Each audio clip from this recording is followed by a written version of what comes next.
If you're a Yankees fan, you might as well call today Doomsday because we have big health updates on both Aaron Judge and Gerrit Cole. Gerrit Cole is experiencing issues with his pitching elbow, so that can only mean good things for guys like Blake Snell and Jordan Montgomery, which is crazy to say out loud, but Scott Boras' evil plan might actually work because of all the injuries across baseball. We're also going to break down Jackson Holliday and the Orioles because they have so many young studs breaking out this spring training. Are they all going to make the roster? We're going to talk about it later on. Now remember guys, if you're going to any spring training games or planning for the future, save yourself 20 bucks off on SeatGeek using code Fuzzy. And also, opening day is around the corner, so be sure to get your preseason pick'ems locked on Underdog Fantasy. Use code Fuzzy for a $100 deposit match. So staying with opening day, kind of a fake opening day, game number 1 and game number 2 of the Korean series versus the Dodgers and the Padres. Game number 1 is going to be Tyler Glasnow versus Yu Darvish. Game number 2 is going to be Yoshinobu Yamamoto versus Joe Musgrove. And to me, I feel like they missed an opportunity to have Yamamoto versus Darvish, two Japanese studs. One is in his prime, one is almost 38 years old. Why did we miss out on that opportunity? Come on.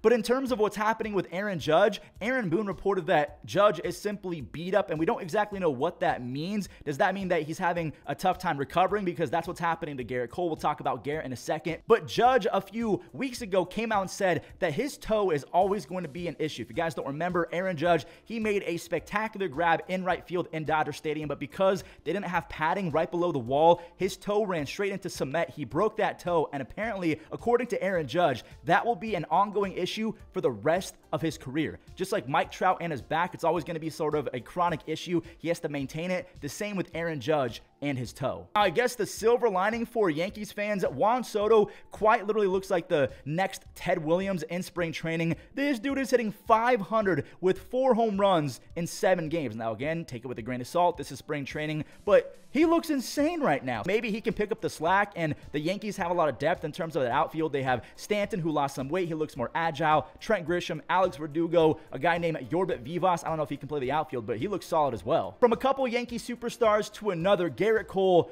Oh man, again, this is doomsday at its finest right now if you're a Yankees fan, because obviously we don't know if these are severe injuries. Right now, they're being described as precautionary days off and MRI. So Gerrit Cole officially had an MRI on his pitching elbow, and the reports are that he was having trouble recovering after starts. He has not pitched in almost 2 weeks, dating back to the 1st of March. That's the last time that we saw him in spring training. I am just praying to the baseball gods that they keep Gerrit Cole healthy. Same with Aaron Judge, because it's no secret that baseball is a little bit more exciting when the Dodgers and the Yankees are good. Like, there's no shame in saying that. I want the Yankees and the Dodgers to be powerhouses. I'll admit it. Same with the Braves, same with the Phillies. I want good teams to be good. But again, like I mentioned in the intro, because so many guys are going down with arm injuries, we'll talk about a few more in just a second, that spells good news for the Scott Boras clients like Jordan Montgomery, Blake Snell. I don't know who represents Mike Clevenger, Lorenzen. I don't think that Urias is going to be back in, but all of these starting pitchers are still free agents, and a lot of them are not very good, so we're focusing on Montgomery and Snell. The Yankees have already offered a contract to Blake Snell. He shut it down.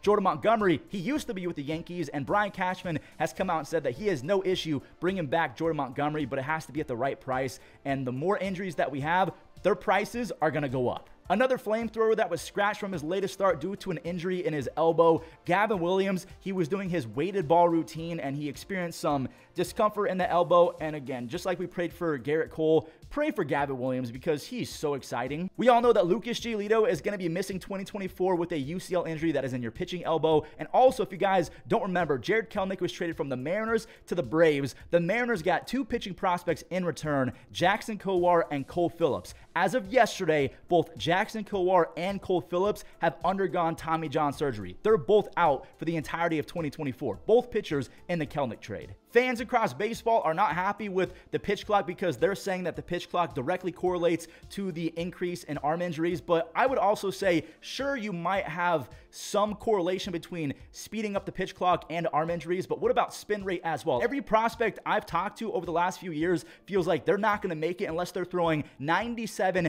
to 99 miles an hour with a lot of break as well. And what does that do to your elbow? It puts more stress on that elbow because the more spin rate generated usually means the more tension on your pitching elbow. So in the comments down below, if you had to guess, we're not doctors, do you think that it's the pitch clock's fault, or do you think that it's the idea that you're not going to make it in the big leagues unless you're throwing gas with a lot of spin? And MLB is not trying to shy away from this. They're actually conducting a league-wide study. They're going to be talking to doctors, former pitchers. They are essentially forming a task force to try and figure out why arm injuries even happen and why they might keep on happening in the future if nothing's done about it. Is it spin rate? Is it the pitch clock? Is it velocity? Why exactly is there an increase in injuries? And even something that not a lot of people are talking about, but grip matters as well. The harder you grip a baseball, I mean, if you literally grip, you can feel your elbow kind of tensing up a little bit. So grip has to be a study as well. They're going to be trying everything, and according to them, the culprits are the sweeper and the hard changeup. Those are the two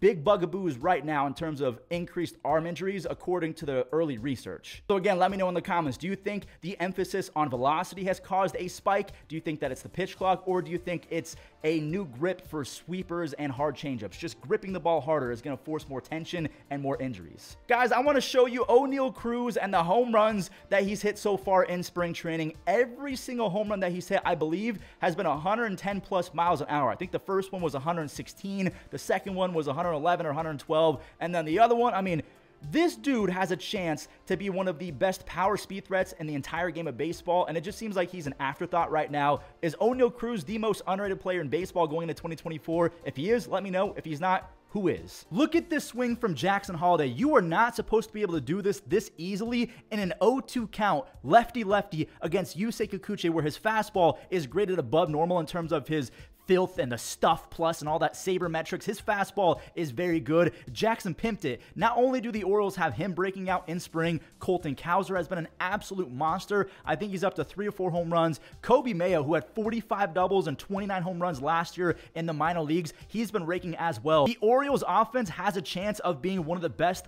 we've ever seen if these young guys come up and produce with the other studs they already have in that lineup. Gunnar Henderson, Adley Rutschman, like the 2024 Orioles could make history. And I haven't done this one time yet in spring training so far, but to end today's MLB recap, we're going to show some web gems.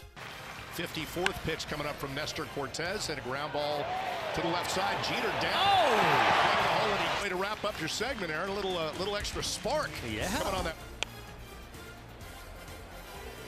Vladimir Guerrero on the what a catch by Guerrero. Holy smokes. That was fantastic.